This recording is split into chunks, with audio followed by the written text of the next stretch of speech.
Hello everyone. In this video, we are going to talk about read committed isolation level. And this is the most basic isolation level provided by the databases. It provides us two guarantees: no dirty reads and no dirty writes. No dirty reads means that whenever you are reading some data, it will only give you the committed data.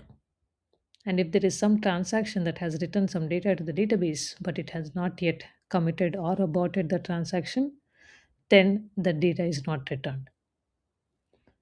And if a transaction needs to update several objects, then a dirty read means that another transaction may see some updates but not others. And if a transaction aborts, any writes that it has made need to be rolled back. And then if the database allows dirty reads, then that means that a transaction may see data that is later rolled back. And that's why dirty reads are very important to avoid. Next one is no dirty writes. So what if you have two transactions that are concurrently trying to update the same object in the database? We don't know in which order the writes will happen, but we normally assume that the later transaction overwrites the value that the earlier transaction wrote. But what if the earlier write is part of a transaction that has not yet been committed? So the later write overwrites the uncommitted value. This is called dirty write.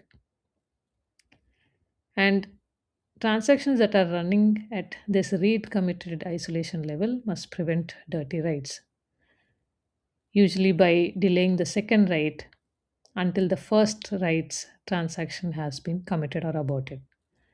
And this isolation level avoids some kind of concurrency issues. And how does the database internally implement this read committed isolation level? This is the default isolation level, and it's most popular in databases like Oracle, SQL Server, Postgres, etc. And to stop dirty writes, database uses row level locks. And when a transaction wants to update a row, uh, it locks it until the transaction is committed or aborted. And then the other transactions must wait. And to prevent dirty reads, instead of locking the reads, which would have performance implications, databases keep both the old committed value and the new uncommitted value as well. And while a transaction is in progress, the readers only see the old data, which is the committed one. And once the transaction is committed, they switch to the new value.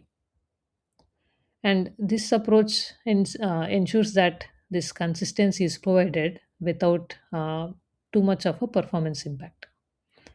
And this is also a practical choice for many database systems. Thank you.